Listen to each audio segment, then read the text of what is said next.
Novel creation के platform के मेरे लिसनर्स एंड टीचर्स आप सब कैसे हैं? मैं अल्लाह ताला की यहाँ पूरी उम्मीद हूँ कि आप लोग अपनी फैमिलीज़ के साथ दुनिया के जिस कोने में जहाँ कहीं आबाद होंगे, आप लोग खुश होंगे, शाद होंगे, आबाद होंगे।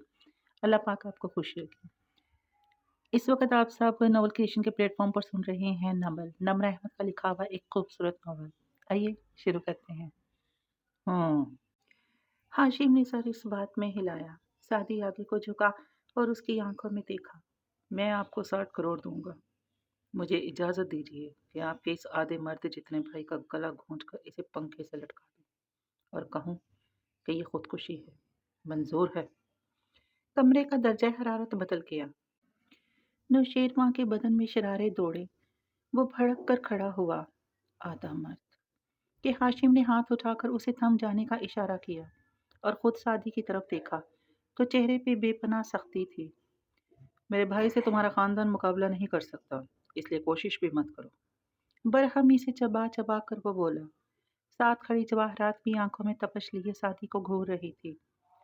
तुम अपनी बात करो। क्या लोगे? अपना मुंह बंद रखने के लिए? मुंह बंद नहीं रखूंगा। आज ही जाकर सबको सच्चाई बता दूंगा। जुर्म किया है तो भुगतना पड़ेगा हाशिम भाई। वो भी इतनी ही सख्ती से बोला था। हाशिम ताज्जुब से उसे देखे गया। क्या तुम वही नहीं हो जिसको हमेशा मैंने फैमिली की तरह ट्रीट किया? क्या तुम वही नहीं हो जो खुद भी एक जज को ब्लैकमेल करने का जुर्म कर चुके हो? साथी एकदम हंस दिया। हाशिम भी तलखी से मुस्कुराया। इसमें मजाकिया क्या बात थी? कुछ नहीं। उसने मुस्कुराहट दबाते सर झटका। एक किताब मैं फजर में रोज पढ़ता हूँ। लोग कहते हैं इसमें पुरानी कहानियों के अलावा कुछ नहीं है, मगर मैं आपको बताऊं, उसकी पुरानी कहानियों में बहुत कुछ है। इसी में एक कहानी में एक चरवाहे की भी है। किसी ज़माने में इस चरवाहे को एक बादशाह ने एडॉप्ट किया था, मगर जब बरसों बाद खुदा ने उसको उसी महल के दरबार में कलमा हक कहने को भेजा, तो बादशाह वक्त ने कहा, आप वही नहीं है मूसा जो एक कत्ल करके यहाँ से भाग गए थे। तो मुझे सिर्फ कुदरत की हिस्से मिजाह पे हंसी आई। ये बहुत दिलचस्प लीजेंड है, मगर मेरे पास वक्त कम है। उसने कलाई पे बंधी घड़ी देखते हुए बात काटी। तुम्हें मेरे पैसे रख लेने चाहिए थे, मगर तुमने नहीं रखे। तुम्हारी मर्जी। अब सुनो। अगर सादी की आंखों में देखते उसकी आंखों में ज़माने भर की संगीनी तर आई। अगर तुम्हारे मुंह से एक लफ्ज़ भी निकला तो मैं तुम्हारी फाइल आगे कर दूंगा। पूरी दुनिया जान जाएगी कि तुम और फारिस फ्रॉड हो, और ये कि तुम्हारी बहन ने किस तरह बोर्ड एग्जाम में चीटिंग की है। तुम तीनों रात तक थाने में बंद होंगे। और सादी यूसुफ को लगा सारी कायनात थम गई है। ये नामुमकिन, नामुमकिन, नामुमकिन था कि हाशिम ये बात जानता हो। वो एकदम उठ खड़ा हुआ। मेरी बहन के बारे में बकवास करने की ज़रूरत नहीं है। वो हमेशा अपनी मेहनत से बहुत टॉप करती रही है। गुस्से से वो उड़ाया था। हमेशा का तो नहीं पता, मगर 2 हफ्ते पहले अपने आखिरी पेपर में जब वो चीटिंग करते हुए पकड़ी गई थी और उसने मुझे वहां बुलाया था, तो हाशिम सरसरी अंदाज में कहते उसके तासुरात देख कर रुका। चेहरे पे एकदम हैरानी ले आया। ओह, उसने तुम्हें नहीं बताया? सादी की आंखें गुस्से और अचंभे से सिकुड़ी। क्या कहानियां सुना रहे हैं आप मुझे?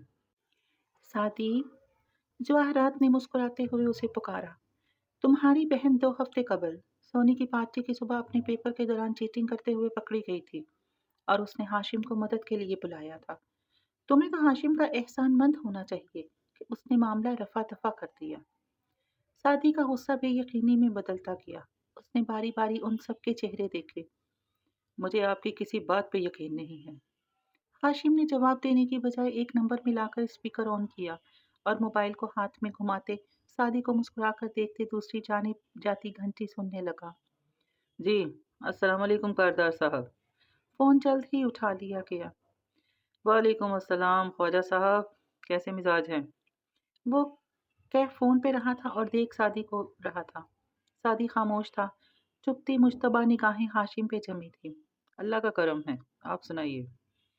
मैंने उस बच्ची के सिलसिले में फ़ोन किया था, याद है आपको? आपके कॉलेज में बीए के एग्ज़ाम में जो बच्ची चीटिंग करती पकड़ी गई थी और उसने मुझे बुलवाया था। जी जी, सुप्रीडेंट साहिबा ने मुझे बाद में तमाम सूरत हाल बता दी थी। हुनैन यूसुफ नाम था उसका और रोल नंबर था 13051। आप ना होते तो जनाब उसके पेपर पे सुरख कांटा लगना ही था। सादी की रंगत जर्द पड़ने लगी। उसके कदमों से आहिस्ता आहिस्ता जान निकल रही थी, कतरा ब कतरा। ये तो आपकी करम नवाजी है जी। हाशिम ने उसका चेहरा देखते थे शक्कर से सर को खम दिया। वैसे अब भी अगर आप इसकी रिपोर्ट कर दे तो सुप्रीडेंट की गवाही काफ़ी होगी उसका रिजल्ट कैंसिल करवाने के लिए। जी बिल्कुल सर। जब उसे इस तरह बचा सकते हैं तो रिपोर्ट भी कर सकते हैं। क्या रिपोर्ट करनी है इसकी? वो राजदारी से बोले। हाशिम मुस्कुराया और वो मुस्कुराते हुए बहुत हैंडसम लगता था। नहीं, अभी नहीं। अगर ज़रूरत पड़ी तो बताऊंगा। ओके जी। अच्छा कारदार साहब, F10 में मेरा जो प्लॉट, कल डिनर पे आइएगा, वहीं पे बात करेंगे। सिलसिला मुनक़ता करके उसने मोबाइल मेज़ पे डाला। बैठ जाओ सादी और ठंडा पानी पियो। मुस्कुराकर नरमी से कुर्सी की तरफ इशारा किया, मगर वो खड़ा रहा। उसकी रंगत सफ़ेद पड़ रही थी और आंखों में सुर्खी उभर रही थी। क्या अब यकीन आया कि तुम्हारी बहन तुमसे ज़्यादा मुझ पे भरोसा करती है? सादी की कनपच्ची की रगें उभरने लगी, सफ़ेद रंगत सुर्ख पड़ने लगी। हाशिम की आंखों में देखते वो घुराया। इस जेली कॉल से मुझे रत्ती बराबर फ़र्क नहीं पड़ता। मेरी बहन ऐसा कुछ नहीं कर सकती। आप सिर्फ मुझ पे दबाव डालने के लिए ऐसा कर रहे हैं। ये आपकी भूल है कि इस तरह आप हमारे ख़ानदान को तोड़ सकते हैं। इसके अंदर जो तूफ़ान बरपा थे, उनको जिन वक्तों से छुपाकर उसने बज़ाहिर गर्दन कड़ाकर कहा, सिर्फ उसका दिल जानता था। कदमों में लर्जिश थी, दिल डूब रहा था, मगर वो साथी था। उसे अभी नहीं टूटना था, बस चंद मिनट और। तो जाओ, अपनी बहन से पूछ लो। हाशिम ने बस अफसोस से इतना कहा, गो कि वो खुद भी उसके इतने यकीन पे तिल मिला रहा था। सादी गुस्से से उसे देखता मेज पे दोनों हाथ रखे आगे झुका। मेरे खानदान से दूर रहें हाशिम भाई। खून रंग होती आंखों से वो बुलंद आवाज में कुर्राया था, वरना मैं वो करूंगा आपके साथ कि आपकी नस्लें याद रखेंगी, अगर आपकी नस्लें बच पाई तो। पीछे काउच पे बैठे नौशेर वहां के कान सुर्ख पड़े। सोफे की गद्दी को मुट्ठी में जोर से भींचा, गोया जब्त किया। दूसरा हाथ बारहा जेब की तरफ जाता। खावर की निगाह भी बार बार उसके जेब की तरफ जाते हाथ तक उठ जाती। हाशिम अभी तक टेक लगाए पुरसकून बैठा था। इस धमकी पे जख्मी सा मुस्कुराया। इतना बुग़्ज़ है तुम्हारे दिल में मेरे लिए, तो अभी तक मुझे हाशिम भाई क्यों कहते हो? सादी ने कुछ कहने के लिए लब खोले, मगर अल्फाज ख़त्म हो गए। इस सवाल का जवाब खुद उसके पास भी नहीं था। आपका लिहाज कर जाता हूँ, आज के बाद नहीं करूँगा।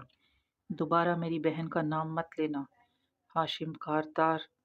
उंगली उठाकर सख्ती से उसे देखते तंबिया की, और इस सारे में पहली दफ़ा हाशिम के चेहरे पर शदीद तकलीफ उभरी।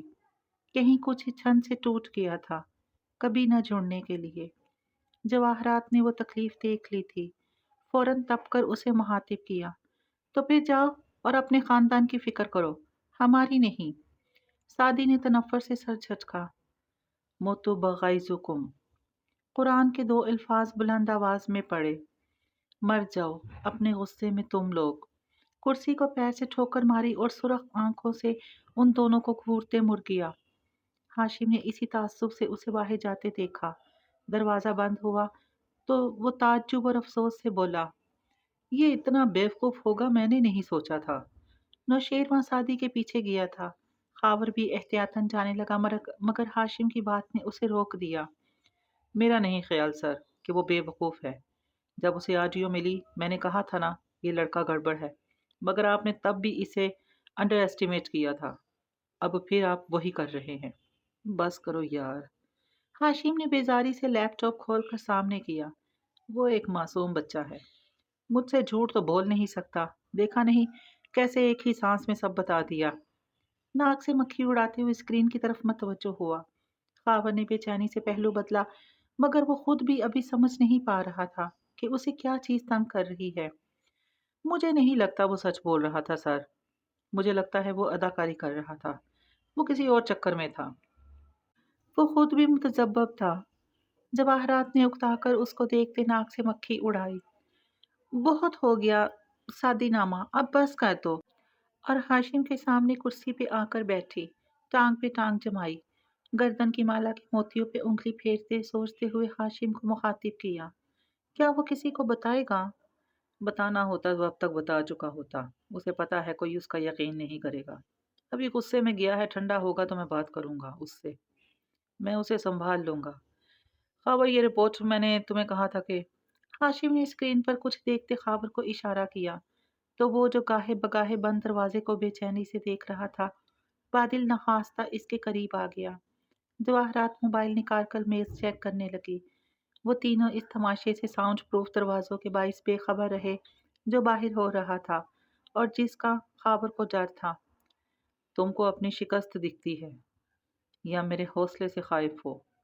سعدی جب آفس سے نکلا تو اس کا چہرہ زرد تھا اور آنکھیں گلابی۔ چھوٹے چھوٹے قدم اٹھاتے اس نے ہاشم کے آفس کے باہر ہال پار کیا جس میں صرف حلیمہ سیکرٹری کا ڈیسک تھا۔ آگے لمبی راہداری تھی جس کے آگے لفٹ تھی۔ جگہ ایسی تھی کہ ہاشم کے آفس میں کون آ رہا ہے کون جا رہا ہے اس کا علم حلیمہ یا چند گارڈز کے علاوہ اس فلور پہ کسی اور کو نہیں ہوتا تھا۔ اور ابھی ہاشم کے آفس سے نکلنے والے لڑکے کا چہرہ ایسا بے رنگ ہو رہا تھا کہ وہ بھی سر اٹھا کر دیکھنے لگی اور پھر نگاہوں کا زاویہ بدلا۔ سعدی کے عقب میں نوشیروان لمبے لمبے ڈگ بھرتا چلا آیا۔ چہرے پہ دبا دبا غصہ لیے اس کا انداز جارحانہ تھا۔ سعدی کے ساتھ سے گزر کر وہ سامنے آ کھڑا ہوا۔ سعدی رکا، گلابی آنکھیں اٹھا کر اسے دیکھا۔ یہ میرے بارے میں کیا بکواس کر رہے تھے تم؟ نوشیروان نتنے پلائے غصے سے پھنکارا۔ اس وقت تو میں خاموش رہا کیونکہ نوشیروان جب دو مرد آپس میں بات کر رہے ہوں تو تمہیں چاہیے کہ تم خاموش ہی رہو۔ سعدی سرخ پڑتی آنکھوں سے بلند آواز میں ایسے چبا چبا کر بولا کہ نوشیروان کا دماغ بھگ سے اڑ گیا۔ منہ یوں ہو گیا جیسے تماچا مارا گیا ہو، اور اس سے پہلے کہ وہ کچھ کہہ پاتا کنکھیوں سے اسے نظر آیا ہاشم کی سیکرٹری نے ہنسی چھپانے کو چہرہ جھکایا تھا۔ نوشیروان نے لال ببو کا چہرہ اس طرف پھیرا۔ کیا یہ ہنسی روک رہی ہے؟ کیا یہ مجھ پہ ہنسی ہے؟ وہ ایک دم جارحانہ انداز میں اس ڈیسک تک آیا۔ کیا فنی لگ رہا ہے تمہیں؟ ہاں؟ زور سے زمین پہ رکھے سسٹم یونٹ کو ٹھوکر ماری۔ بھاری یونٹ ایک طرف کو لڑکا۔ حلیمہ کی مسکراہٹ غائب ہوئی۔ ہکا بکا سی وہ اٹھی۔ سر، آپ کیا کر رہے ہیں؟ بکواس کرتی ہو میرے آگے؟ نوشیروان نے برہمی سے بازو مار کر میز کی چیزیں گرا دی۔ میرا غصہ ایک کمزور لڑکی پر نکال رہے ہو۔ مرد بنو نوشیروان، مرد بنو۔ اور بس ایک قہر آلود نظر اس پہ ڈال کر اپنا فون اٹھا کر آگے بڑھ گیا۔ شیرو تل ملا کر واپس گھوما تو دیکھا حلیمہ اسی طرح پریشان کھڑی تھی۔ چیزیں بکھری پڑی تھی۔ سعدی پہ دبا سارا غصہ اور اوت کر آیا۔ کھڑی شکل کیا دیکھ رہی ہو میری؟ وہ آگے بڑھا، زور سے اس کی کمپیوٹر اسکرین کو دھکا دیا۔ وہ الٹ کر دوسری طرف جا گری۔ حلیمہ ڈر کر دو قدم پیچھے ہٹی، ہراساں نگاہوں سے شیرو کو دیکھا جس کے نقش غصے سے بگڑ رہے تھے۔ اسے لگا وہ ابھی کے ابھی اسے نوکری سے نکل جانے کا کہے گا، مگر نوشیروان کے ذہن پہ اس وقت دوسری چیزیں سوار تھی۔ سعدی کی لفٹ جا چکی تھی۔ شیرو دوسری لفٹ کی طرف لپکا۔ جرم کی نوعیت میں کچھ تفاوت ہو تو ہو، در حقیقت وارثہ تو بھی نہیں، میں بھی نہیں۔ کچہری کی راہداری میں انسانوں کا جم غفیر تھا۔ کوئی آ رہا تھا، کوئی جا رہا تھا۔ ایسے میں احمد رستہ بنا تھا، آگے بڑھ رہا تھا۔ اپنے لاپرواہ حلیے کے برعکس آج وہ سیاہ پینٹ کے ساتھ سفید ڈریس شرٹ میں ملبوس تھا۔ کف بھی بند تھے اور بال بھی پیچھے سیٹ کر رکھے تھے۔ بالآخر وہ رکا۔ ایک ادھ کھلے دروازے کے اندر وہ بیٹھی دکھائی دی، میز کے اس پار کرسی پر براجمان، سر جھکائے فائل پہ روانی سے قلم چلاتی۔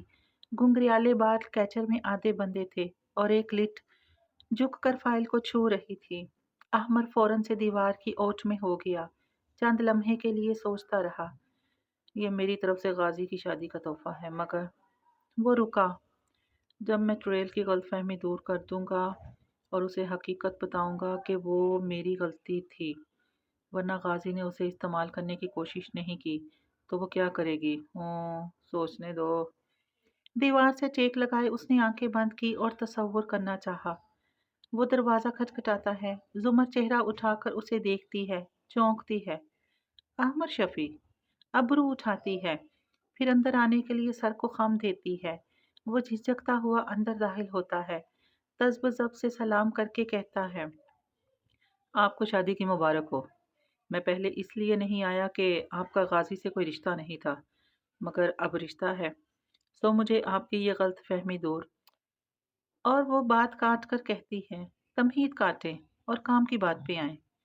وہ گہری سانس بھر کر رہ جاتا ہے، پھر جلدی جلدی بتانے لگتا ہے۔ اس دن غازی نے مجھے بصیرت صاحب کے پاس بھیجا تھا، جیلی مخبری کرنے۔ وہ آپ کو استعمال نہیں کر رہا تھا، یہ میری غلطی تھی۔ وہ ایک دم حیرت زدہ رہ جاتی ہے، مضطرب سی کھڑی ہوتی ہے۔ کیا تم سچ کہہ رہے ہو؟ جی میم۔ اور وہ مزید تفصیل بتانے لگتا ہے۔ وہ جیسے جیسے سنتی جاتی ہے اس کا رنگ زرد پڑتا جاتا ہے، یہاں تک کہ آنکھوں میں آنسو آ جاتے ہیں۔ یعنی کہ اس نے کچھ نہیں کیا؟ اوہ، میں ایسے ہی اتنے سال اس کو مورد الزام ٹھہراتی رہی۔ اوہ میرے اللہ! وہ سر دونوں ہاتھوں میں گرائے بیٹھ جاتی ہے۔ کیا وہ مجھے معاف کر دے گا؟ میں نے اس کو اتنا غلط سمجھا۔ اوہوں! احمد نے برا سا منہ بنا کر آنکھیں کھولی۔ تصور غائب ہوا۔ راہداری میں لوگوں کا شور سماعتوں میں گونجنے لگا۔ اس نے اپنے سر پہ چپت رسید کی۔ یہ چڑیل اتنی ایموشنل، اس نے پھر سے آنکھیں بند کر کے سوچنا چاہا۔ تصور کا پردہ روشن ہوا۔ وہ زمر کے سامنے کھڑا ہے اور اسے بتا رہا ہے، وہ میری غلطی تھی، غازی نے مجھے بصیرت صاحب کے پاس بھیجا تھا۔ وہ ایک دم غصے سے کھڑی ہوتی ہے۔ تمہیں کیا لگتا ہے میں تمہاری بکواس پہ یقین کر لوں گی؟ یہ کہانی کسی اور کو جا کر سناؤ۔ میں جانتی ہوں کہ اس روز اسی نے تمہیں میرے پاس مقرری کرنے کے لیے بھیجا تھا۔ غصے سے کھا جانے والی نظروں سے دیکھتے ہوئے وہ کہتی ہے، اوف! احمد نے دل ملا کر آنکھیں کھولی، بے بسی سے چوکھٹ تک گردن نکال کر جھانکا، جہاں وہ پرسکون سی سر جھکائے فائل پہ لکھتی جا رہی تھی۔ اب جو ہوگا دیکھا جائے گا۔ وہ جی کڑا کر اوٹ سے نکلا اور دروازے کو انگلی سے بجایا۔ لکھتے لکھتے زمر نے سر اٹھایا۔ اسے دیکھ کر وہ چونکی۔ احمد شفیع! ابرو اٹھا کر قدرے تعجب سے اسے دیکھا، پھر قلم بند کر کے کرسی پہ پیچھے کو ٹیک لگائی، سر کے خم سے آنے کا اشارہ کیا۔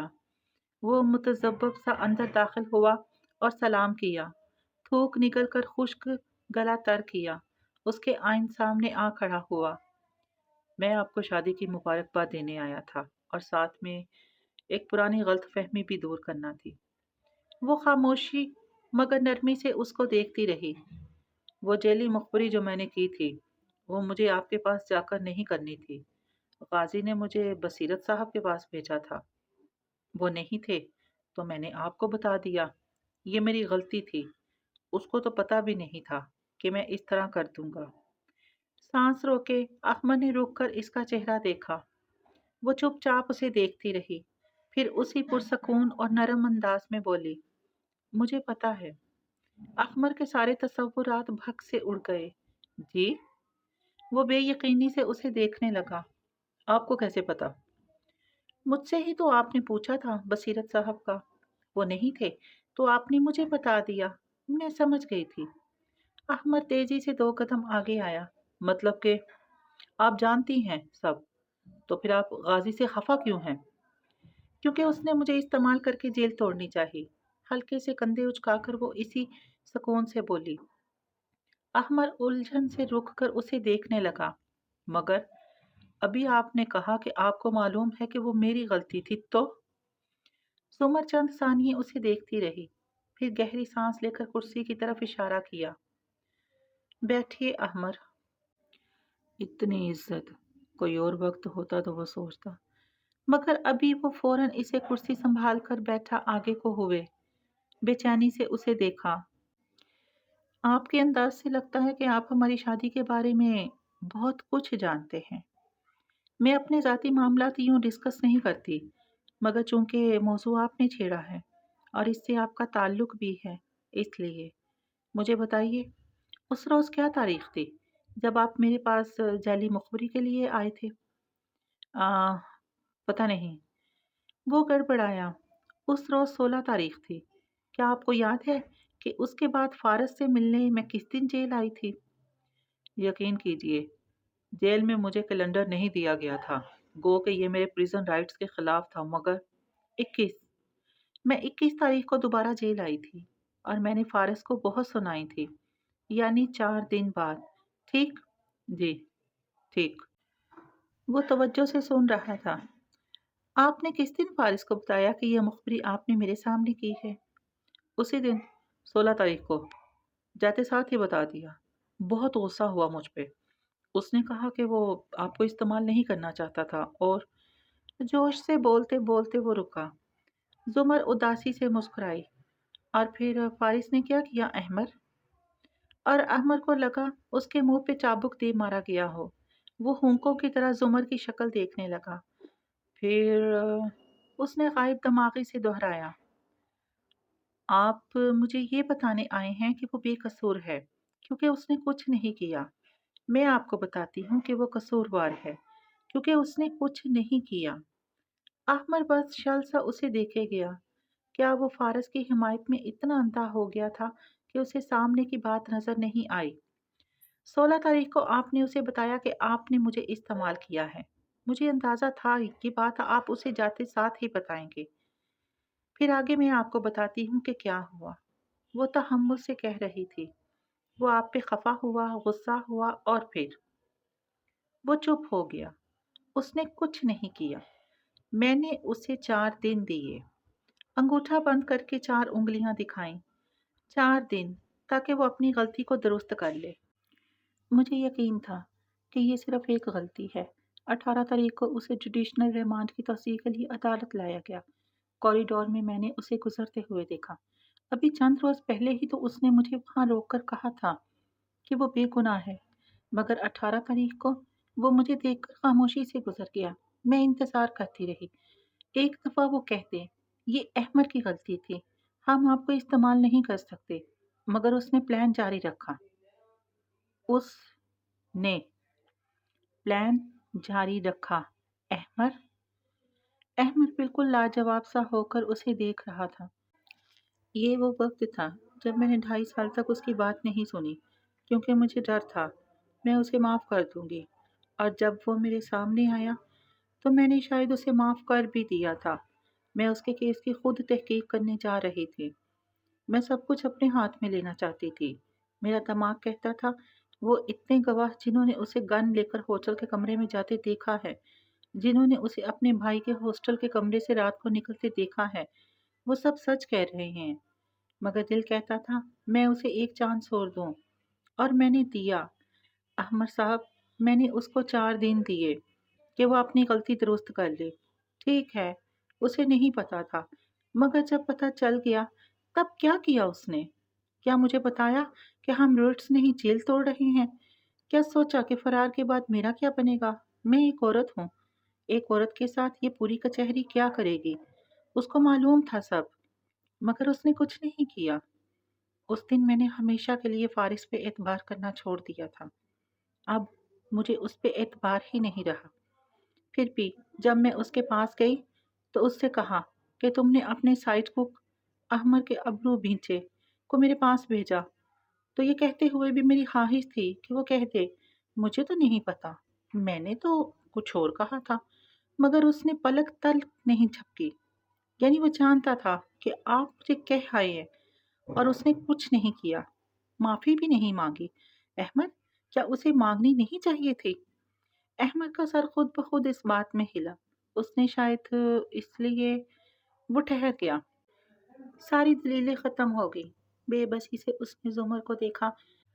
यहाँ उसका कसूर है, मगर उसने वो कत्ल नहीं किए। वो निगाहें जुमर के चेहरे से हटा नहीं पा रहा था, जो पुरसकून सी बैठी थी। उसकी आंखों में उदासी थी, मगर इत्मीनान भी था। जब आपका एक धोखा सामने आ जाए तो आपके सारे सच मशकूक हो जाते हैं। और ये मत कहिए कि उसने वो कत्ल नहीं किए। आपके चेहरे पे लिखा है कि आपको खुद भी यकीन नहीं कर वो बेगुनाह था। अहमद ने आहिस्ता से सर हिला दिया। मुझे नहीं पता वो बेगुनाह है या नहीं। उसके खिलाफ इतने सबूत हैं कि अगर सोचूं तो वो कातिल लगता है, मगर वो मेरा दोस्त है। मुझे उसकी हर बात ठीक लगती है। आई एम सॉरी, हमने बहुत गलत किया। हिफ़्फ़त से गर्दन कतरे झुकाकर वो बोला, मुझे आपकी माज़रत से फ़र्क नहीं पड़ता। आप मेरे कुछ नहीं लगते। नरमी से कंधे उचकाकर वो बोली, तो वो उसे देख कर रह गया, फिर उठ गया। اگر آپ کو کبھی یہ معلوم ہوا کہ وہ بے گناہ ہے اور اسے پھنسایا گیا ہے تو آپ کیا کریں گی؟ وہ بے گناہ نہیں ہے، کم از کم مجھے اس پہ اب یقین نہیں آتا۔ میں دوبارہ آپ سے معذرت کرتا ہوں۔ اس کا آفس چھوڑنے سے پہلے احمد نے پھر سے کہا تھا۔ زمر نے سر کو بس خم دیا، مگر وہ جانتا تھا کہ اس نے معذرت قبول نہیں کی تھی۔ لغزشوں سے ماورا تو بھی نہیں، میں بھی نہیں، دونوں انسان ہیں، خدا تو بھی نہیں، میں بھی نہیں۔ احمد اپنے کچن کے اونچے اسٹول پہ سوچ میں گم بیٹھا تھا جب دروازہ کھلنے کی آواز آئی، پھر بھاری قدم قریب آتے سنائی دیے۔ کیوں بلایا ہے؟ فارس بے نیازی سے پوچھتا ساتھ والی اسٹول پہ بیٹھا، کوہنیاں کاؤنٹر پہ رکھ لی اور گردن موڑ کر اسے دیکھنے لگا، جو آنکھیں چھوٹی کر کے سامنے کسی غیر مرئی نقطے کو دیکھ رہا تھا۔ اے ہیلو! فارس نے اس کے چہرے کے آگے چٹکی بجائی۔ وہ چونکا نہیں، بس آہستہ سے گردن موڑ کر اسے دیکھا۔ آج کچہری گیا تھا کسی کام سے، میڈم زمر سے ملاقات ہوئی۔ پھر فارس نے چونک کر اسے دیکھا، وہ سامنے دیکھ رہا تھا۔ یار، ہم نے ایک لڑکی کو استعمال کر کے جیل توڑنی چاہی، لعنت ہے ہمارے اوپر۔ وہ پہلے قدرے حیران ہوا، پھر ناگواری سے لب بھینچ لیے، چہرہ موڑ کر سامنے دیکھنے لگا۔ یہ قصہ کیوں دہرا رہے ہو؟ ہم نے ایک لڑکی کو استعمال کیا ہے یار۔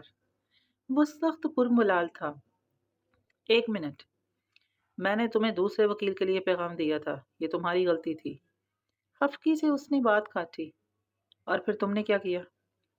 وہ بھی اتنی ہی درستی سے اس کا چہرہ دیکھتے ہوئے بولا، تم نے میری غلطی کو ٹھیک کیا۔ مجھے ایک دفعہ بھی کہا کہ جا کر اس کو سب بتا دیتے ہیں۔ تمہیں پتا تھا کہ ایسی مخبری پہ کارروائی کے بعد اگر ہم فرار ہو گئے تو اس کے ساتھ کیا ہوگا، مگر تم نے سب کچھ چلنے دیا۔ ایسے ظاہر مت کرو جیسے تم نے کچھ نہیں کیا۔ وہ برہم ہوا، مگر میں اس کا کچھ نہیں لگتا تھا۔ غازی، تمہیں کم از کم تمہیں پلان جاری نہیں رکھنا چاہیے تھا، اور پھر بعد میں تمہیں اس سے معافی بھی مانگنی چاہیے تھی۔ وہ قتل تم نے نہیں کیے ہوں گے، تم بے قصور ہو گے، مگر اس کا یہ مطلب نہیں ہے کہ تم زندگی میں ہر معاملے میں بے قصور ہو۔ تم نے واقعی اس کو استعمال کرنے کی کوشش کی۔ سنجیدگی سے وہ کہہ رہا تھا۔ فارس تنے ابرو کے ساتھ چہرہ موڑے سامنے دیکھتا رہا۔ چند پل ایک شدید تناؤ کی کیفیت میں خاموش گزرے، پھر وہ اسی خفگی سے بولا، میں کیوں معافی مانگتا؟ میں نے اس پہ گولی نہیں چلائی تھی۔ احمد نے فوراً اس بات میں سر ہلایا۔ بالکل، تم نے اس پہ گولی نہیں چلائی، تم نے اس کا دل توڑا ہے۔ مجھ سے پوچھو تو یہ زیادہ بڑا گناہ ہے۔ ملامتی انداز میں کہہ کر وہ اٹھ گیا اور گھوم کر لاؤنج کی سمت آیا اور میز پہ رکھا موبائل اٹھا کر بٹن دبانے لگا۔ چند لمحے اس اظہار لا تعلقی کی نظر ہو گئے۔ فارس ابھی تک اونچے اسٹول پہ بیٹھا خفگی سے سامنے دیکھ رہا تھا۔ احمد اس کی پشت پہ تھا۔ جب وہ مزید کچھ نہ بولا تو فارس نے گہری سانس لی۔ مجھے پتا ہے، میں نے اسے استعمال کرنے کی کوشش کی، میں خود غرض ہو گیا تھا۔ پھر وہ گویا اکتا کر پیچھے گھوما۔ میں 2.5 سال سے جیل میں بند تھا، میرے پاس کوئی دوسرا راستہ۔ او پلیز، کوئی وضاحت مت دینا، کسی کا دل توڑنے کی کوئی وضاحت نہیں ہوتی۔ موبائل جیب میں رکھتے احمد نے چابیوں کا گچھا اٹھایا اور راہداری کی سمت بڑھ گیا۔ اگر تمہیں خود جانا تھا تو کیوں بلایا مجھے؟ اس نے بیزاری سے پکارا۔ یہ بتانے کے لیے کہ میں آج کے بعد چڑیل کو چڑیل نہیں کہوں گا۔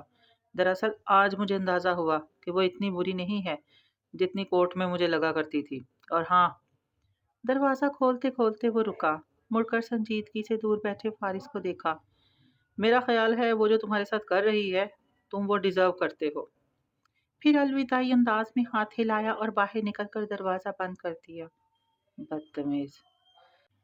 پہلے سے خراب موڈ اسٹیپنی نے مزید خراب کر دیا تھا۔ وہ اسٹول دھکیلتا خود بھی جانے کے لیے اٹھا اور یہ تبھی تھا جب ندرت کا فون آیا۔ میں نے زمر کو کال کی تھی، اس نے بتایا وہ آفس میں ہے۔ تم دونوں یوں کرو، دوپہر میں ہماری طرف آ جاؤ۔ سادی صبح کہہ کر گیا تھا کہ شام کو ریسٹورنٹ کو کسٹمرز کے لیے بند کر کے باربیکیو کریں گے۔ رات کو ہاشم نے کھانے پہ بلایا ہے۔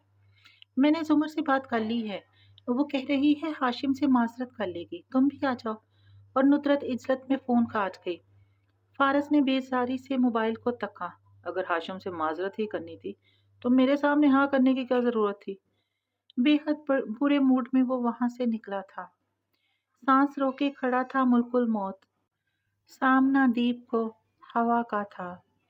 چھوٹے باغیچے والے گھر کے لاؤنج کو کولر نے ٹھنڈ بخش رکھی تھی۔ کھانے کے برتن اٹھائے جا چکے تھے۔ ندرت خوشی خوشی زمر کو کچھ بتا رہی تھی۔ جو صوفے پہ بیٹھی نرمی سے مسکراتی ان کو دیکھ رہی تھی۔ حنا قریب میں پیر اوپر کر کے بیٹھی ڈائجسٹ پڑھتے ہوئے ناخن چبا رہی تھی۔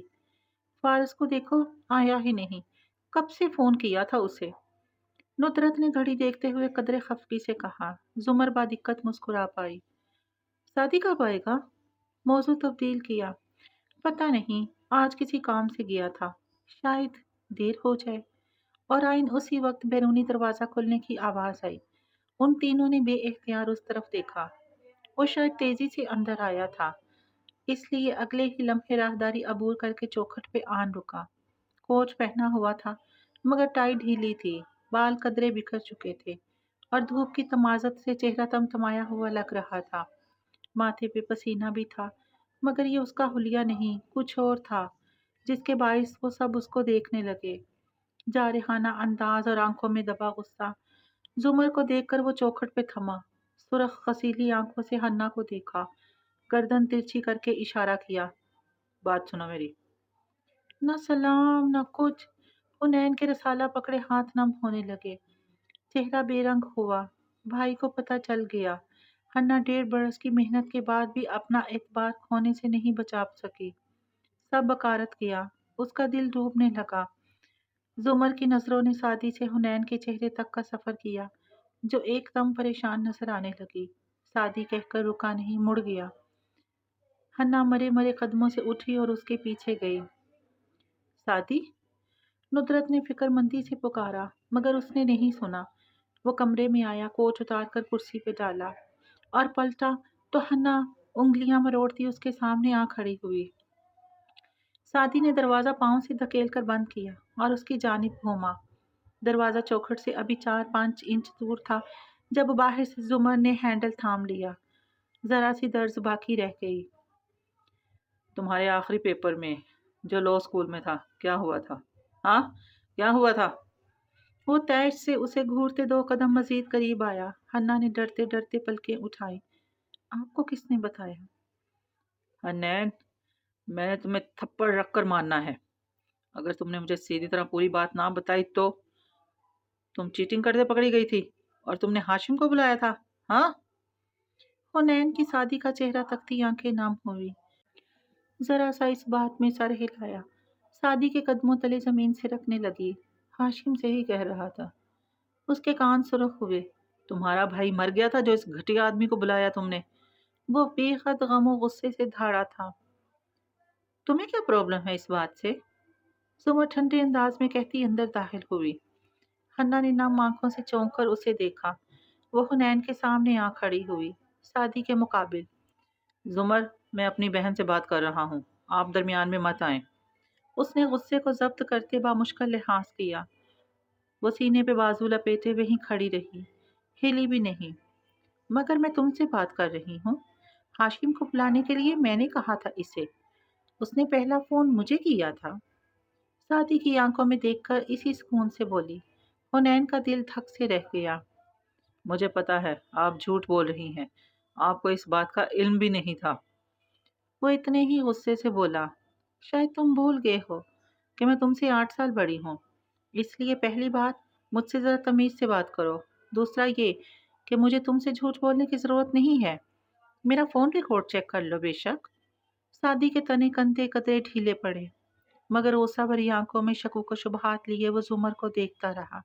اچھا، اگر آپ کو یہ بات پتا تھی تو کیا نام ہے اس وکیل کا جو اس لاء کالج کا منتظم ہے اور جس سے ہاشم نے بات کر کے اس کو غسیلی نظر حنین پہ ڈالی اس مسئلے سے نکلوایا تھا؟ راجہ عبدالباسط، ممبر ہائی کورٹ بار۔ کیا گھر کا ایڈریس بھی دوں ان کا؟ وہ اتنی برہمی سے بولی کہ سادی کی آنکھوں میں الجھن ابھری۔ باری باری ان دونوں کے چہرے دیکھے۔ اگر حنین نے آپ کو کال کیا تھا تو آپ خود کیوں نہیں گئی؟ ہاشم کو کیوں انوالو کیا میرے گھر کے معاملے میں؟ وہ اب بھی مشکوک تھا اور غصہ پھر سے چڑھنے لگا۔ کیونکہ میں دن میں 25 کام کر کے دیتی ہوں اس کے، 2-4 وہ کر دے گا تو احسان نہیں کرے گا۔ وہ خفگی سے کہہ رہی تھی، اس وکیل سے میرے تعلقات اچھے نہیں ہیں، اس کے گروپ کو ووٹ نہیں دیا تھا میں نے، دوسرے بھی کئی مسئلے ہیں میرے ساتھ، میں جاتی تو مسئلہ مزید بگڑتا، اس لیے میں نے حنا سے کہا کہ ہاشم کو کال کرتی ہوں۔ میرے کرنے سے پہلے حنا نے کر لی کال اور وہ پہنچ بھی گیا۔ تمہیں کیا پرابلم ہے اس سب سے؟ تم نے سعدی کے چہرے پہ اشتعال ابھرا، انگلی اٹھا کر سنگین انداز میں پوچھا، تم نے چیٹنگ کی تھی یا نہیں؟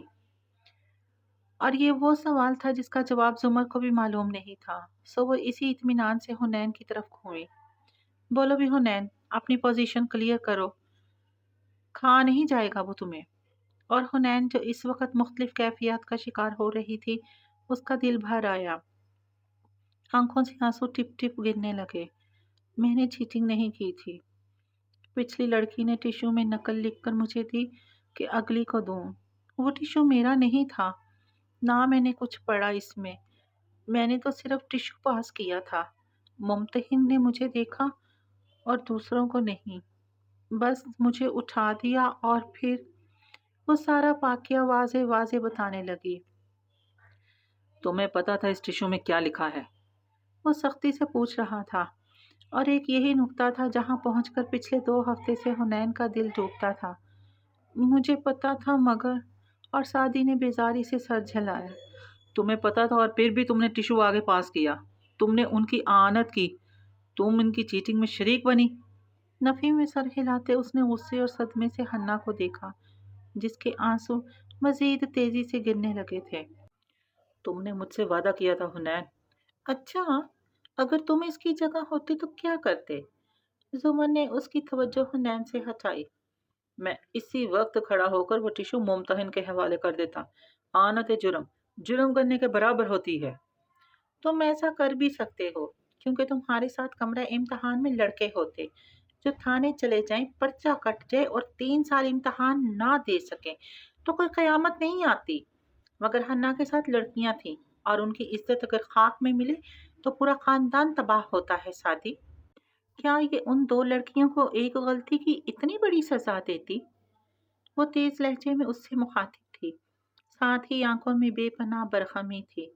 سعدی کے ماتھے کی تیوریاں قدرے ڈھیلی پڑی مگر پوری طرح نہیں۔ اور اب کیا ہوگا؟ وہ وکیل اس چیز کو اب بھی استعمال کر سکتا ہے۔ تمہیں لگتا ہے میں اسے یہ کرنے دوں گی؟ اس نے الٹا حیرت سے سعدی سے پوچھا۔ کوئی بوجھ سا تھا جو سعدی کے دل سے سرکنے لگا۔ وہ رخ موڑ کر گہری سانس لیتا خود کو کمپوز کرنے لگا۔ حنا فکر مندی سے باری باری دونوں کا چہرہ دیکھتی، اس کا سانس ابھی تک اچکا تھا۔ مجھے کیوں نہیں بتایا، ہاں؟ اس نے ملامتی نظروں کا رخ زمر کی طرف کیا۔ تمہیں بتاتی تاکہ تم وہ کرو جو اب بھی کر رہے ہو۔ آخر میں ہو تو فارس کے ہی بھانجے نا۔ فی الحال وہ دونوں بھانجے اس ریفرنس پہ احتجاج کرنے کی ہمت نہیں رکھتے۔ وہ اسی تیز برہم انداز میں بولتی گئی۔ اور تم کیا کر لیتے وہاں آ کر سوائے مسئلہ بڑھانے کے؟ میں نے وہی کیا جو مجھے ٹھیک لگا، حنا نے بھی وہی کیا جو اسے ٹھیک لگا۔ زیادہ سمارٹ بننے کی ضرورت نہیں ہے۔ جب تم انگلینڈ میں مزے کر رہے تھے، سعدی نے اس لفظ پہ بے اختیار ابرو اٹھائی، تو یہاں زمر اور حنین اپنے مسئلے خود حل کر رہی تھی۔ کیا ہم نے تمہیں بتایا حنا کی اس کلاس فیلو کے بارے میں جو اسے ہیراس کر رہی تھی، یا اس وائس پرنسپل کے بارے میں جو غلط طریقے سے اس کی محنت چرانا چاہ رہی تھی، یا ان لوگوں کے بارے میں جن کو میں اور حنا گھر جا کر ان کی غیر قانونی جائیداد کے خلاف کارروائی کی دھمکی دے کر آئے تھے؟ ہم نے تو بہت سارے مسئلے اکٹھے سلجھائے ہیں، کس کس کا بتاؤں میں تمہیں؟ ایک واقعے کو 3 سے ضرب دے کر اس نے کہا تو سعدی کا غصہ جاتا رہا۔ وہ واقعی ٹکر ٹکر دونوں کی شکل دیکھنے لگا۔ میری بات کال کھول کے سن لو سعدی، آئندہ اس لہجے میں اپنی بہن سے بات مت کرنا، ورنہ مجھ سے برا کوئی نہیں ہوگا۔ انگلی اٹھا کر سختی سے اس کو وارننگ دی۔ اب باہر نکلو، تم دونوں کا موڈ ٹھیک ہونا چاہیے، بھابھی کو بھی بنک بھی نہیں پڑنی چاہیے۔ ایک آخری ناراض نظر ان پہ ڈال کر وہ باہر نکل گئی۔ پیچھے سعدی اور حنین کے درمیان خاموشی حائل ہو گئی۔ وہ جھکی بھیگی پلکوں کے ساتھ کھڑی تھی، اور وہ گو کہ ابھی تک خفگی سے اسے دیکھ رہا تھا، مگر صاف ظاہر تھا وہ ٹھنڈا ہو چکا ہے۔ I am sorry. मैंने सिर्फ इसलिए नहीं बताया कि मुझे लगा आप मुझे गलत समझेंगे, मगर मैं आपको बताने वाली थी। अगर तुम गलत नहीं थी तो मैं तुम्हें क्यों गलत समझता। जुमर जो भी कहे, तुम लोगों को मुझसे कुछ छुपाना नहीं चाहिए। हम एक फैमिली हैं, हम एक दूसरे से बातें नहीं छुपा सकते। आपने कहा था कि अगर आपने दोबारा चीटिंग का सुना तो हम दोनों एक दूसरे से अलग हो जाएंगे। ओफो! सादी ने झिल्लाकर सर झटका। अम्मी दिन में 50 दफा कहती हैं कि तुम्हारी टांगे तोड़ देंगी, कभी आज तक तोड़ी? हुनैन ने आंखें उठाकर उसे देखा, फिर नफी में सर हिलाया। इंसान तंबिया करते हुए बहुत सी बातें कह देता है, ऐसा करना थोड़ा ही होता है। हम एक खानदान हैं, तुम लाख दफा गलती करो, मैं तुम्हें नहीं छोड़ूंगा। मैं तुम्हारा भाई हूँ। मौत के अलावा कोई चीज हमारे दरमियान नहीं आ सकती। और मौत का लफ्ज इतना उदास कर देने वाला था कि हुनैन का दिल लरस गया, मगर वो कह रहा था, मेरी बात सुनो। अब तुम कभी भी आइंदा हाशिम को नहीं बुलाओगी। चाहे कुछ भी हो जाए, तुम मुझे बुलाओगी। मैं नहीं हूं तो तुम जुमर को बुलाओगी, मगर कभी भी हाशिम पे भरोसा नहीं करना। वो वैसे नहीं हैं जैसे आप उनको समझते हैं। वो हमारे लिए इतना करते हैं और हम। बिल्कुल, बिल्कुल। सेंट हाशिम की बुराई तो मेरा खानदान सुन नहीं सकता। अफसोस से उसने हन्ना को देखा। बहरहाल हम इस बारे में बाद में बात करेंगे। अभी मैं फ्रेश हो लूं। हुनैन ने भी सूखा सांस लिया। बाहर निकली तो साथ ही कुछ याद आने पे साथ ही बाहर आया। जुमर नुसरत के साथ लाउंज में बैठी थी। मुझे कुछ काम करना है, फिर मैं चाहता हूँ कि आप सब रेस्टोरेंट में जमा हो जाएं रात के खाने के लिए। मुझे आपको कुछ बताना है। उसने अब हल्की सी मुस्कुराहट के साथ इतला दी। जुमर मुस्कुरा दी, सर को खम दिया। वो पलट गया। उसके जाते ही जुमर ने हुनैन को इशारा किया और वो नुसरत से माजरत करके हुनैन के कमरे में चली आई। जुमर ने दरवाज़ा बंद किया और जब उसकी तरफ घूमी तो चेहरे पे ढेरों गुस्सा था। तुमने हाशिम को कॉल किया? हाशिम कारदार को? गुस्से और सदमे से दबी आवाज में पूछती उसने हनैन को कोहनी से पकड़कर झटका दिया। वो मेरे मकरूज थे, मुझे समझ नहीं आई और क्या करूं मैं। उसने तफसील से एक एक बात बता दी। शादी को किसने बताया? उसने गुस्से से घूरते बात काटी। पता नहीं, उन्होंने नहीं बताया। जाहिर है हाशिम ने बताया होगा। कभी भी नहीं, वो नहीं बता सकते। किसी और ने बताया होगा। हुनैन ने जितने वो शौक से कहा, जुमर ने चौंक कर उसे देखा, आंखों में ताज्जुब गहरा हुआ। हाशिम अच्छा आदमी नहीं है हन्ना, कभी दोबारा उसको अपने मसलों के लिए नहीं बुलाना। अच्छा? अच्छा। वो खफीफ सी होकर रह गई। फिर याद आया, आपको कैसे पता उन वकील साहब का नाम? तुमने खुद बताया था कि तुम कहाँ एग्जाम दे रही हो। वहाँ एक ही सीनियर लॉयर है, मैं जानती हूँ उनको। ओह, तो बाकी सब सच था। अब कयामत तक शादी को पता न चले कि तुमने मुझे कॉल नहीं की थी। ओके? मोबाइल पे नंबर मिलाती वो बाहर की तरफ बढ़ी। परस भी जिस अंदाज से कंधे पे डाला, हुनैन ने हैरानी से उसे देखा। आप कहाँ? मुझे एक रिपोर्ट उठाने जाना है लैब। शाम तक आ जाऊंगी, मगर सुनो। जाते जाते दोबारा सख्ती से तंबिया की। आइंदा कोई भी मसला हो, तुम उसे नहीं, मुझे बुलाओगी, चाहे तुम्हें मुझसे कितनी ही नफरत क्यों ना हो। आखिरी अल्फाज पे हुनैन का दिल एकदम खाली हो गया। वो वहीं शल सी खड़ी रह गई। जुमर उसको देखे बगैर मोबाइल पे बटन दबाती आगे बढ़ गई। खड़े खड़े नुसरत को काम का बताया और फिर इसी तरह मोबाइल पे देखती राहदारी पार की और दरवाज़ा खोला तो वो सामने खड़ा था। हैंडल पे हाथ रखने लगा था। उसे देखकर रुक गया। जुमर ने चेहरा उठाकर उसे देखा, फिर वापस मोबाइल पे नजरें झुकाए एक तरफ हो गई। वो खामोशी से अंदर आया और वो बाहर निकल गई। फारस गर्दन मोड़कर उसे जाते देखता रहा। दिल में छुपा कर्ब और आंखों का खजन मजीद बढ़ गया। तुमने उसका दिल तोड़ा है, मुझसे पूछो तो ये ज्यादा बड़ा गुनाह है। जिस वक्त वो नुसरत से मिल रहा था और हुनैन खिड़की से बाहर सुमर को जाते देख रही थी, अंदर सादी अपने बाथरूम से ताज़ा दम होकर निकल रहा था। गीले बाल तौलिए से रगड़ते, सफ़ेद आधी आस्तीन की टी शर्ट और नीली जीन्स पहने वो पहले से बहुत हल्का फुल्का लग रहा था। कमरे का दरवाज़ा लॉक किया और वो कोट जो आज पहन कर गया था उसे उठाकर कंप्यूटर चेयर पे आ बैठा। लैपटॉप ऑन किया। सो हाशिम भाई, सादी यूसुफ एक मासूम बेवकूफ़ बच्चा है ना। कोट की ऊपरी जेब से पेन निकाला और कोट को पीछे बेड पे उछाल दिया। और ये मासूम बच्चा इतना घामड़ है कि आपको जाकर कहता है कि इतराफ़ जुर्म करके माफ़ी मांग ले और दियत अदा करे। आपके ख्याल में सादी आज आपके पास इसलिए आया था? बिल आखिर वो तकान से मुस्कुराया। लैपटॉप पर स्क्रीन रोशन हो चुकी थी। नहीं हाशिम भाई, मैं आपके पास इसलिए आया था। अपने पेन को देखते हुए वो बड़बड़ाया और फिर पेन का ढक्कन खोला। अंदर निब नहीं थी, उसकी जगह यूएसबी प्लग था। सादी ने इसी मुस्कुराहट के साथ प्लग लैपटॉप में दाखिल किया। मुझे सिर्फ आपका एतराफ़ जुर्म चाहिए था हाशिम भाई, और वो मुझे मिल गया।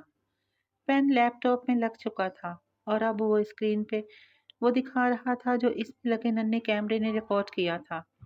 सादी की ऊपरी जेब में लगा कलम हाशिम के ऑफिस में दाखिल होने से लेकर वहां से निकलने तक तमाम मनाजर बेहतरीन क्वालिटी में अक्सबंद करता आया था। क्योंकि ज़्यादा वक्त उसके सामने हाशिम और जवाहरात रहे थे, इसलिए वो स्क्रीन पे बिल्कुल सामने नजर आए थे, पॉइंट ब्लैंक पे, जैसे इंटरव्यू रिकॉर्ड करवा रहे हों। मेरी बात पे कोई यकीन नहीं करेगा, मगर क्या आपकी अपनी बात पे भी कोई यकीन नहीं करेगा? आसूदा सी गहरी सांस भरते उसने कुर्सी पे टेक लगा ली। आप लोगों ने फारस गाजी को फंसाया टेक्नोलॉजी इस्तेमाल करके। अब आप देखिए कि मैं यही टेक्नोलॉजी आपको कैसे लौटाता हूँ। मैं एक बेवकूफ़ बच्चा नहीं हूँ। आप भूल गए कि मैं एक साइंसदान हूँ। वीडियो बेहतरीन क्वालिटी और क्लियर आवाज़ के साथ उसके सामने चल रही थी और वो बाजुओं का तकिया बनाकर सर तले रखे टेक लगाए इत्मीनान से उसे देख रहा था। जाने मोहसन तो भी था जिद्दी, अना मुझ में भी थी। दोनों खुद सर थे, झुका तो भी नहीं, मैं भी नहीं। दोपहर बासी होकर शाम में ढल गई और सारे शहर पे नीला सा अंधेरा फैलने लगा। ऐसे में छोटे बागीचे वाले घर के लाउंज में रौनक लगी थी। बड़े अब्बा नरमी से मध्यम आवाज में फारस से कुछ कह रहे थे, जिसे वो संजीदगी से सुन रहा था। अलबत्ता गाहे बगाहे अब्बा एक पुरतशवीश निगाह जुमर पे भी डालते, जो फारिस के साथ बैठने की बजाय सामने बैठी थी। वो नौब याफ्ता लड़कियों की तरह ही लग रही थी। शिफॉन के हल्के काम वाले लंबे नेवी ब्लू गाउन और सिल्क पजामे में मलबूस, झुके चेहरे पे मेकअप भी नजर आता था और कानों में आवेज़ें भी। मगर वो जिस तरह सामने जाकर बैठी थी और अभी तक फारस से मुखातिब नहीं हुई थी, ये यूसुफ साहब को खटक रहा था। नुदरत भी नया जोड़ा पहने अंदर कमरे में तैयार हो रही थी। मेकअप के लिए हुनैन की मोहताज थी। बेड पे बैठी उसे सख्त सुस्त सुनाते हुए जल्दी करने का कह रही थी, जिसकी अपनी तैयारी खत्म होने में नहीं आ रही थी। ये डिनर रेस्टोरेंट में शादी की तरफ से था और उसका प्लान था कि सब मिलकर बारबेक्यू करेंगे। वेटर फारिग, अम्मी को भी रेस्ट मिलेगा। अलबत्ता वो खुद थोड़ी देर पहले बाहर निकला था। कहाँ, उसने नहीं बताया। हुनैन, मेरी अच्छी बेटी, जल्दी करो, मेरी लिपस्टिक लगा दो। नुदरत बेड पे बैठी उसे मुसलसल पुकार रही थी। मेकअप के लिए बेटियों की मोहताज माए। वो जल्दी से टॉप्स पहनती उन तक आए। नहीं नहीं, सुबह कौन कह रहा था मुझे निकट्टू? फोहड़ हुनैन। उनके सामने खड़े झुककर उनको लिपस्टिक लगाते वो तुरंत बोली थी। भाई से सुलह हो गई, एक बोझ दिल से हट गया। वो भी मूड में आ गई थी। अब नुदरत ना बोल सकती थी, ना जूता उतारने के लिए हाथ पांव तक नीचे ले जा सकती थी। जरा ये लिपस्टिक मुकम्मल कर लेना। तुम्हारी जॉब का क्या बना? बाहर लाउंज में फारस ने बज़ाहिर तवज्जो से अब्बा का सवाल सुना, मगर इनकी बार बार जुमर की तरफ उठती फिक्रमंद निगाहें उसे नजर आ रही थी। अपनी एजेंसी में तो कोई चांस नहीं रहा। एक दो प्राइवेट सिक्योरिटी एजेंसीज में अप्लाई किया था, अपॉइंट कर लिया गया है, यकम से ज्वाइन करना है। ये तो बहुत अच्छी बात है। अब्बा ने फिर जुमर को देखा, जो लाताल्लुकी से सामने बैठे मोबाइल पे टाइप किए जा रही थी। जुमर, फारस ने आम से अंदाज में उसे पुकारा तो जुमर ने चौंक कर उसे देखा, फिर अब्बा को, जो उसे ही देख रहे थे। आप उधर क्यों बैठी हैं? इधर आ जाए ना।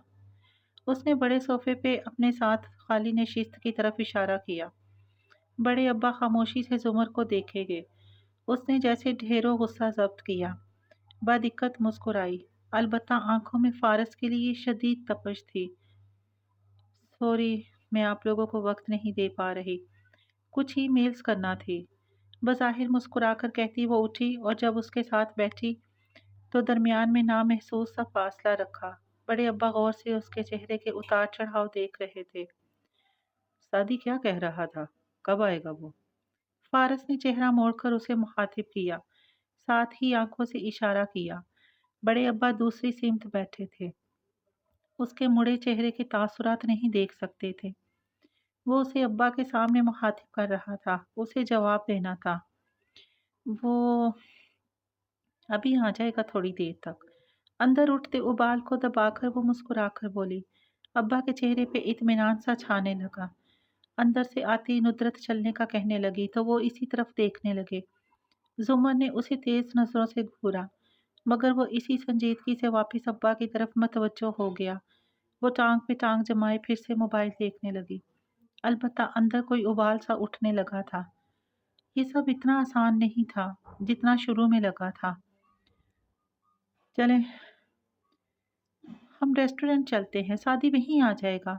नुदरत ने जल्दी मचाई और सीम ने अब्बा की चेयर थामी। हुनैन घर के दरवाजे लॉक करने लगी। जुमर और फारिस साथ साथ उठे। बड़े अब्बा ने सीम से आहिस्ता से कुछ कहा।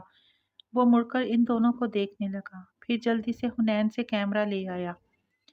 आप दोनों की एक पिक्चर ले लो। अम्मी आप भी आ जाए ना। नहीं, मेरी तस्वीरें अच्छी नहीं आती। नुदरत दूसरे कामों में मसरूफ थी, मना कर गई।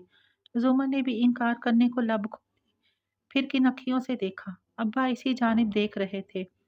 वो जबरन मुस्कुराई, साथ खड़े फारस पे हल्की सी नजर डाली। वो स्याह पैंट पे पूरे आस्तीन और गोल गले की सफेद शर्ट पहने हुए था। उसकी सारी शर्ट्स एक जैसी होती हैं। सीम कैमरा लेकर सामने आ खड़ा हुआ। फारिस मुस्कुराया नहीं, बस इसी संजीदगी से जुमर के साथ खड़ा रहा। अलबत्ता वो जबरन मुस्कुराती रही। क्लिक, और दिखावा खत्म। वो इससे पहले ही बाहर निकल आई। अब मजीद उसके करीब रहना बर्दाश्त से बाहर था, और ये बाहर फैलती अंधेरे को देखकर पहली दफा था जब जुमर को एकदम से फिक्र होने लगी। शादी को अब तक आ जाना चाहिए था, किधर रह गया? वो खुद से बुड़बुड़ाई। बस वो आता ही होगा। नुदरत इजलत से खुशी से घर लॉक कर रही थी। जुमर की आंखों में तफक्कुर हलकोरे लेने लगा। कुछ ठीक नहीं महसूस होता था। सलूके यार से दिल डूबने लगा है फराज, मगर ये महफिल अदा है, क्या किया जाए? कसरे कारदार अंधेरे में डूबने लगा तो मुलाजमों ने सारी बत्तियां जला दी और ऊंचा महल चमकने लगा। लाउंज में एक मुलाजिम कमरे पे झुका पत्ते तराश रहा था और फियोना उसके सर पर खड़ी हदायत दे रही थी। जब हाशिम अंदर दाखिल हुआ, फियोना फौरन उस तक आई। पीछे आते मुलाजिम से हाशिम का ब्रीफ केस ले लिया और उसे जाने का कहा। वो कोट उतारते हुए सीढ़ियों की तरफ चलता गया। फियोना पीछे लपकी। क्या बात है, डिनर की तैयारी नहीं हो रही क्या? मिसेस जुम्मन ने मिसेस कारदार को फोन करके माजरत कर ली थी। मिसेस कारदार ने कल के डिनर का कह दिया है। क्यों? सीढ़ियां चढ़ते हाशिम ने ताज्जुब से मुड़कर उसे देखा। तफसील नहीं मालूम, गालिबन उनके भतीजे ने पहली दावत दे दी थी। सादी। हाशिम ने जख्मी सा मुस्कुराकर सर झटका और सीने चढ़ता गया। फयूना बेचैन सी पीछे आई। वो कमरे में दाखिल हुआ तो फयूना ने इसका कोट ले लिया। ब्रीफ केस भी एहतियात से रखा। कुछ कहना है?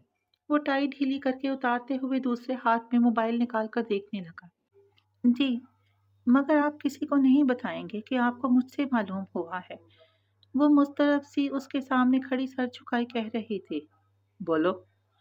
मुझे मालूम है, मुझे घर के एक फर्द की बात दूसरे को नहीं बतानी चाहिए, मगर आपके खानदान से वफादारी के बाइस मैं अपनी तकरीर मुख्तसर करके काम की बात पे आओ। मुझे तुम्हारी अखलाकियात से कोई दिलचस्पी नहीं है। वो मोबाइल की स्क्रीन को अंगूठे से ऊपर करता जा रहा था। जी। वो शर्मिंदा सी होकर जल्दी जल्दी बोलने लगी। मैं नौशेरवां साहब के मुतल्लिक बात करना चाहती हूँ। स्क्रीन पे अंगूठा फेरते हाशिम ने चौंक कर उसे देखा। क्यों? कहाँ है वो? वो तो सुबह ऑफिस के लिए निकले थे, उसके बाद घर नहीं आए। क्या वाकई? उसे यह चंबा हुआ। मगर मैं पिछली रात का जिक्र करना चाहती हूँ, जब वो बेचैनी से जल्दी जल्दी बोलने लगी। हाशिम अबरू भींचे सुनता गया। मेरे चारा घर को नवीद हो, सफ़े दुश्मना को खबर करो, जो वो कर्ज रखते थे जान पर, वो कर्ज आज चुका दिया। अंधेरा आहिस्ता आहिस्ता छोटे बागीचे वाले घर और इस कॉलोनी को निगल चुका था। नौशेरवां कारदार अपनी गाड़ी कहीं दूर खड़ी करके इस कॉलोनी के एक दरख्त की ओट में खड़ा था। बिजली गई हुई थी, सारी गली सुनसान अंधेरे में डूबी थी। कहीं इक्का दुक्का यूपीएस के एनर्जी सीवर जल रहे थे। बाकी गुप अंधेरा था, जिसके बाईस पी कैप पहने खड़े नौशेरवां का चेहरा दूर से साफ दिखाई नहीं देता था। हाँ, करीब से देखो तो वो कीनातोज नजरों से इस घर को घूरता दिखाई दे रहा था, जिसके बाहर सादी खड़ा मोबाइल पे नंबर मिला रहा था। नौशेरवां की आंखें सुरख लगती थी और पपूटे सूजे सूजे से। जेबों में हाथ डाले, हाथों में लर्जिश थी। वो इसी सुबह वाले वेस्ट टाई और पैंट में मलबूस था। ये वो वक्त था जब सादी घर से निकला था और अभी अंदर जुमर और फारिस बड़े अब्बा के साथ बैठे थे। मोबाइल जेब में डाले, हैंड्स फ्री कानों में लगाए वो आगे बढ़ने लगा तो नौशेरवां दरख्त की ओट से निकला और उसके पीछे कदम बढ़ा दिए।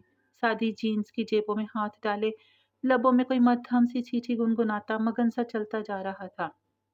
दफतन वो रुका, मुड़कर पीछे देखा। एहतियात से उसका ताकुब करता नौशेरवां करीबी दरख्त की ओट में हो गया।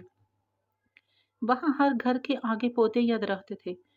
सादी ने आंखें सुकेड़ कर अंधेर सड़क को देखा और इधर उधर गर्दन घुमाई, फिर सर झटक कर आगे बढ़ गया।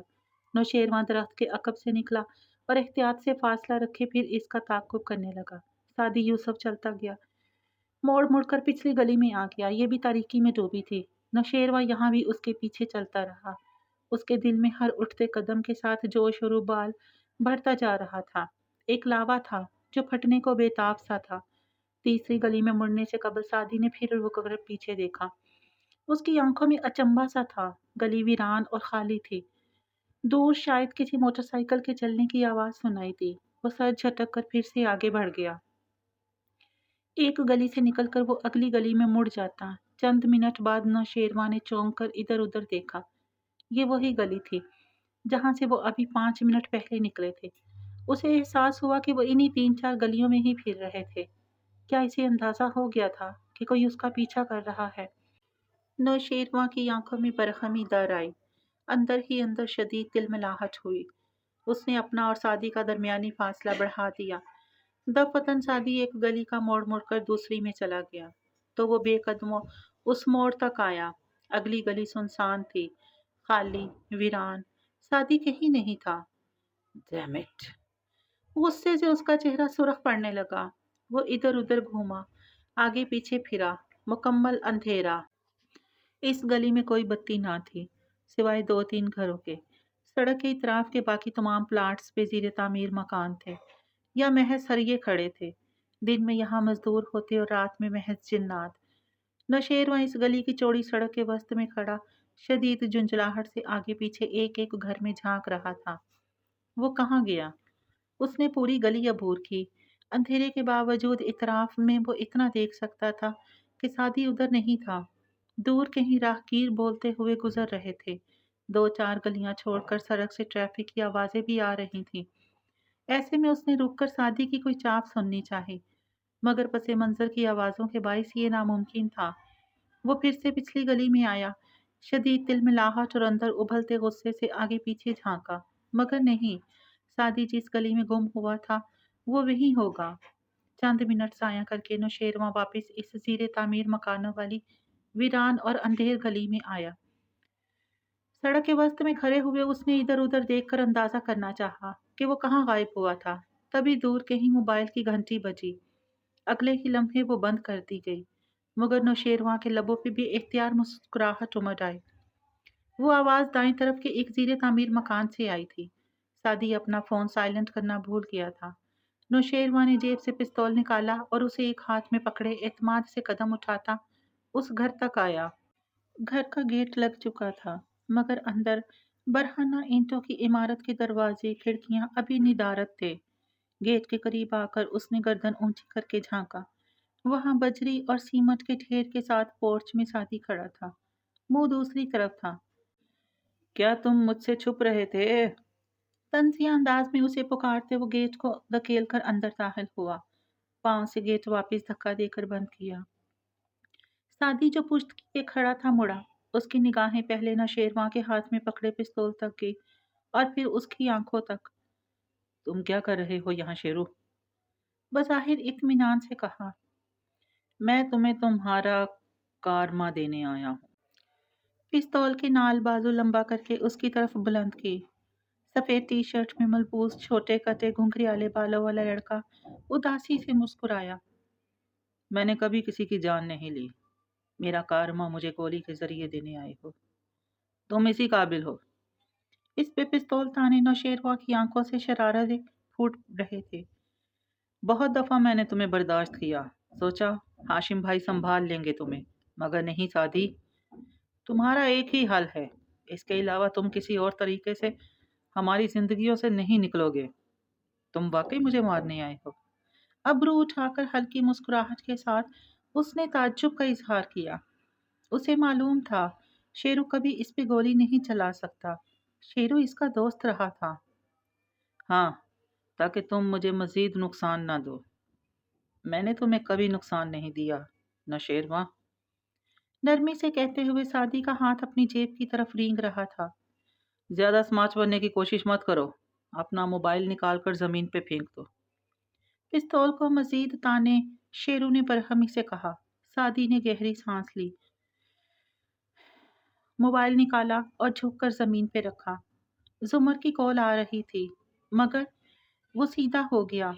उसने सोचा काश इसका पेन कैमरा इसकी फ्रंट पॉकेट में होता, मगर वो भी इसके पास अभी नहीं था।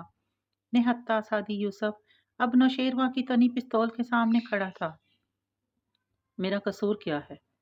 अंधेरे में भी उसके चेहरे का इत्मीनान नजर आता था। इतना कुछ करने के बाद तुम में इतनी भी शर्म नहीं कि अपना कसूर पूछ रहे हो?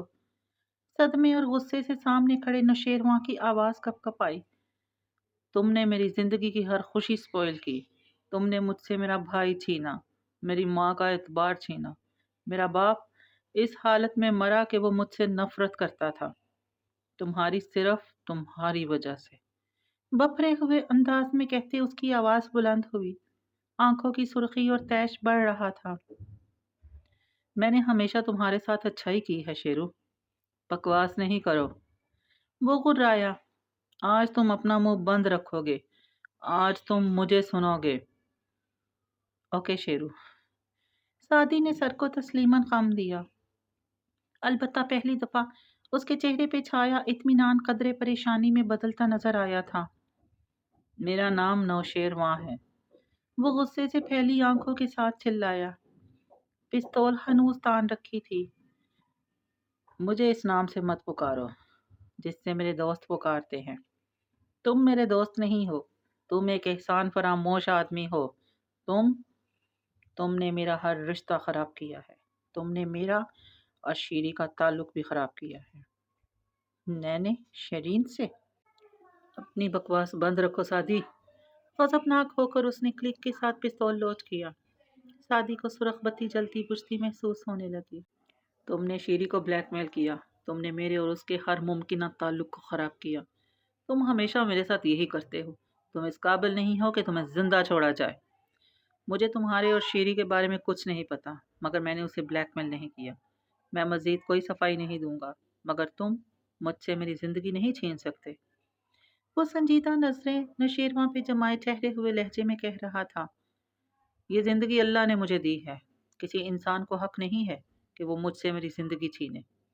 अंधेरे पोर्च में पेंट के डिब्बों, बजरी और सीमट के ढेर के साथ आमने सामने खड़े इन दोनों लड़कों के चेहरे अंधेरे में मध्यम से दिखाई देते थे। दोनों के दरमियान चंद फीट का फासला था और नजरें एक दूसरे पे जमी थी। आज तुम मुझे नहीं रोक सकते। मैंने कसम खाई थी तुम्हें अपने हाथ से गोली मारूंगा। तफक्कुर हिकारत से उसे देखते शेरू ने दूसरे हाथ के कप से मुंह रगड़ा। सादी की आंखें सुकड़ी, नजरें उसके पिस्तौल पकड़े हाथ तक गईं, जो हल्का सा कपकपा रहा था। तुम फिर से ड्रग्स लेने लगे हो ना? ऐसा मत करो अपने साथ शेरू। اس کی آنکھوں میں فکر مندی ابھری۔ اپنی بکواس اپنے پاس رکھو۔ آج تمہاری باتیں مجھ پہ اثر نہیں کر سکتی۔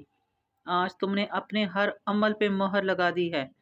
تنفر سے اسے دیکھتا وہ غرایا تھا۔ آج تم نے میرے خاندان کو دھمکایا ہے، میرے بھائی کو دھمکایا ہے۔ میں تمہیں عبرت کی مثال بناؤں گا۔ اس کے چہرے پہ پسینہ آ رہا تھا۔